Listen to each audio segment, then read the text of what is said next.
Bom, e a gente repercute também uma notícia do dia de hoje, porque a taxa de desemprego no Brasil caiu para 5,2% no trimestre encerrado em novembro, segundo o IBGE. É o menor patamar registrado desde 2012, quando começou a série histórica. O percentual representa 5,6 milhões de brasileiros desocupados e no ano a queda no número de desempregados chega a quase 15%. Com isso, também há recorde de população ocupada. Ao todo, são 103 milhões de pessoas. Destaque ainda para o número de trabalhadores por conta própria, que alcança o recorde da série histórica no patamar de 26 milhões de pessoas. A taxa de informalidade no número total da população ocupada chega a 37,7%. A gente vai repercutir justamente esses números do dia de hoje com o Caio de Castro, especialista em investimentos e sócio da GT Capital. Tudo bem, Caio? Bem-vindo aqui no Money. Uma boa tarde para você. Olá, boa tarde, Muriel. Obrigado pelo convite. Quero muito te ouvir sobre esse resultado da PNAD contínua que surpreendeu muitos economistas. De novo, a gente está diante de um cenário que mostra que o emprego continua muito forte no Brasil. Exato, e ajudou o mercado hoje também, né? Então a gente nota que o mercado gostou, claro, lembrando que isso está muito associado também a essa aceleração, a possibilidade ali de interferir de alguma forma na parte de juros também do Banco Central a partir de 2026. Mas o que é legal também a gente pensar? Ao mesmo tempo, a parte de emprego o dado por si só, às vezes não reflete exatamente tudo que a gente pode ver de potencial na economia, tá? Eu acho que o principal dado dessa PNAD aí, dessa divulgação de hoje, é realmente a questão da renda média, né? A renda média do trabalhador brasileiro subiu também para um patamar histórico, né? Hoje acaba sendo o nível histórico de acompanhamento da PNAD é a maior renda média hoje do brasileiro. Isso contribui também muito nas contas públicas, né? Ao contrário do que a gente viu um pouquinho do déficit aí há minutos atrás. Mas então acho que esse é o principal destaque. O desemprego ele vem caindo, a desocupação, melhor dizendo, ele vem caindo. A gente ainda tem um cenário onde a informalidade supera a formalidade, né? Ou seja, o trabalhador de carteira assinada ainda é em menor quantidade do que o trabalhador informal, mas de qualquer maneira isso influencia positivamente na renda, né? Então essa renda média brasileira aí acima, no nível histórico também, eu acho que é o principal ponto positivo dessa PNAD. Perfeito. Eu até queria entender o que isso significa, olhando do ponto de vista de juros, porque a gente sabe que não existiu nenhum movimento por parte do Banco Central, por parte do Copom, de qualquer sinalização de corte de juros para janeiro. A gente sabe que o Banco Central está dependendo muito de dados e diante desses dados da PNAD contínua, a gente sabe que tem Caged ainda no dia de hoje, mas diante desse dado que a gente tem agora, talvez o corte de juros que poderia acontecer entre janeiro e março, talvez fique para março. O que isso significa diante dos dados que a gente está vendo aqui? Pode sim, eu acho que pode influenciar nesse caso negativamente, mas eu não acho que seja algo inesperado por parte aí das publicações do Banco Central, tá? Eu acho que, de qualquer maneira, a inflação... Vamos lembrar que esse é um dado que encerrou em novembro, né? Então é trimestral ali com janela setembro, outubro, novembro. Então, acaba, de qualquer maneira, vamos dizer que já passou.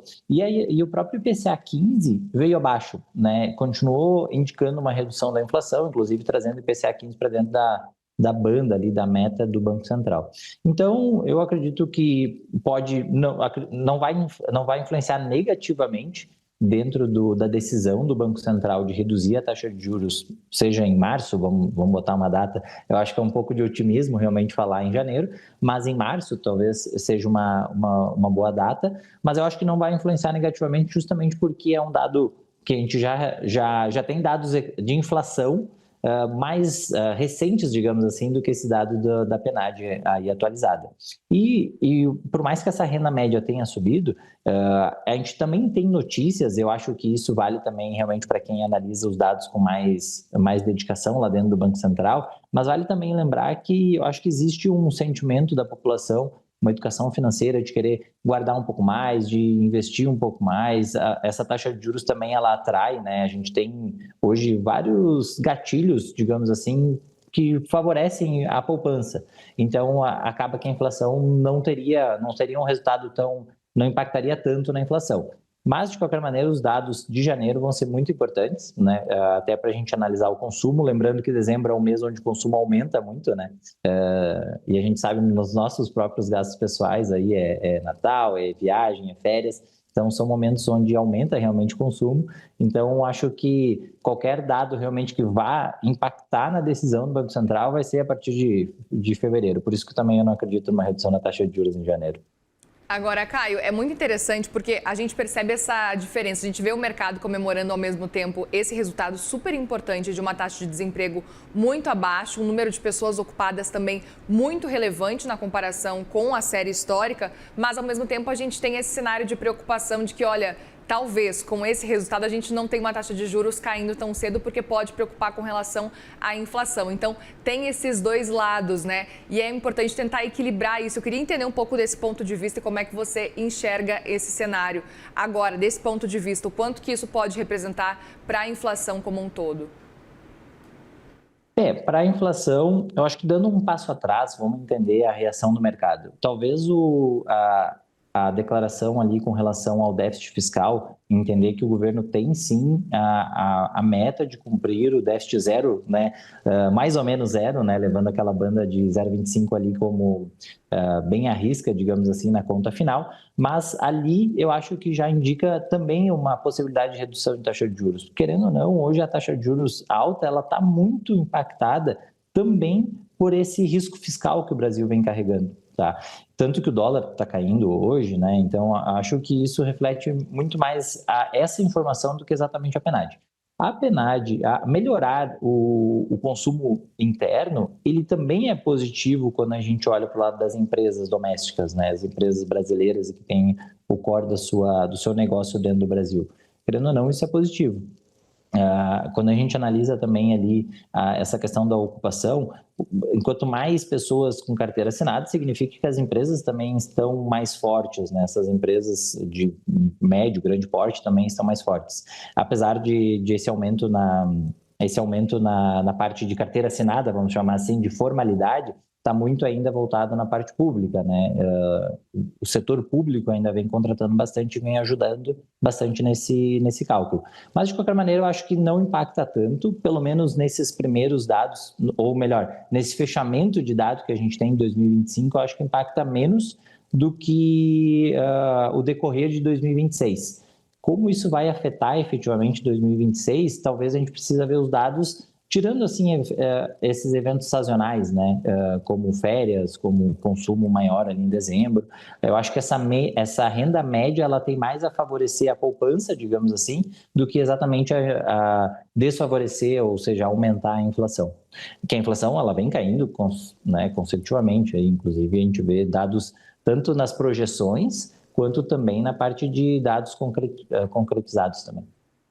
Eu aproveito também para te perguntar, diante disso, Caio, como é que você enxerga o começo do ano para o emprego especificamente? Já aproveito para perguntar um pouco da sua expectativa para o CAGED, que vai ser divulgado, mas principalmente olhando para 2026, qual que deve ser o comportamento do emprego? A gente deve continuar vendo um cenário de emprego muito resiliente, um emprego muito forte ainda, ou ele pode perder a força com o passar do tempo?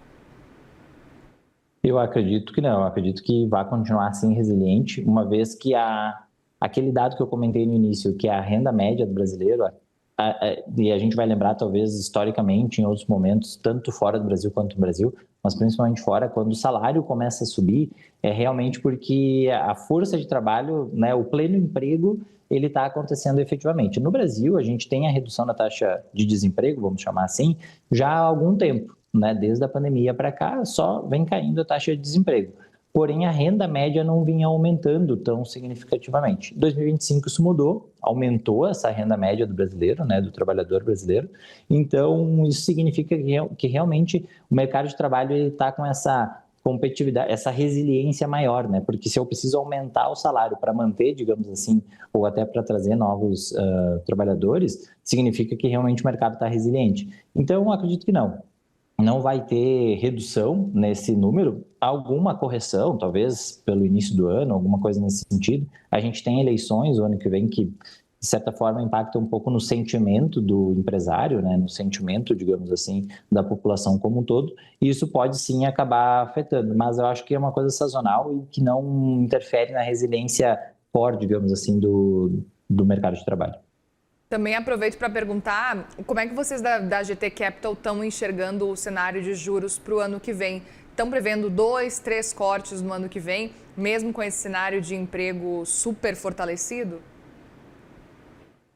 Olha, é difícil, vamos dizer que assim, ó, uma semana já está difícil, quem dirá assim um ano, né? Realmente são muitos dados, eu acho que é muita coisa que influencia. Tem o mercado externo, a gente tem a ata do Fed hoje, que vai impactar, digamos assim, eu acho, de forma significativa o mercado no primeiro momento, o mercado de ações, né, que é o que a gente acaba olhando no dia a dia, mas também as decisões futuras, tanto do próprio Fed, como também do Banco Central, que até então, as decisões do Fed, elas deveriam ter impactado mais já na decisão do Banco Central. Porém, o risco fiscal aqui acaba influenciando mais, digamos assim, do que o mercado externo. Porém, entender que se o principal banco central do mundo realmente seguindo o corte de juros, seguindo essa tendência, o Banco Central vai ter que realmente reduzir, apesar de a gente ter uma taxa, vamos dizer assim, uma taxa real de juros, eu acho que vai ser um pouco maior justamente por causa dessa inflação mundial, mas de qualquer maneira eu acho que vai acompanhar um pouco o mercado internacional, a decisão do Banco Central. A magnitude disso vai depender realmente do risco fiscal, de como vão ser, digamos assim, as próximas tomadas de decisão do governo com relação a essa eleição ali na frente. Se aumentar demais, não vai ter espaço para reduzir a taxa de juros tão, por exemplo, 3 cortes, ou melhor, 3 pontos, né? Agora, se daqui a pouco a gente conseguir manter essa responsabilidade fiscal até o fim do ano de 2026, e dependendo de como vai ser a eleição também, né, como é que vai ser esse apetite, digamos assim, dos políticos na eleição e dessa parte mais realmente de gastos públicos, eu acho que pode sim chegar a 3. A gente não costuma cravar, digamos assim, o número, justamente porque a gente sabe que é bem difícil. O que a gente costuma realmente é defender para qualquer lado que vá, né? Então, digamos assim, estar posicionados. Se cair 3 pontos, né, a gente tem bons investimentos ali principalmente na linha de inflação mais taxa pré, que podem ajudar bastante. Se cair em 2, não tem problema, porque o CDI também continua muito alto e o investidor vai ficar feliz. Muito bem, seguiremos de olho acompanhando. Caio de Castro, especialista em investimentos, sócio da GT Capital. Obrigada mais uma vez pela conversa. Um bom ano novo, um feliz ano novo para vocês por aí. Obrigado, um feliz ano novo para todo mundo que nos ouve também, nos assiste, para vocês também. Obrigada, uma boa tarde.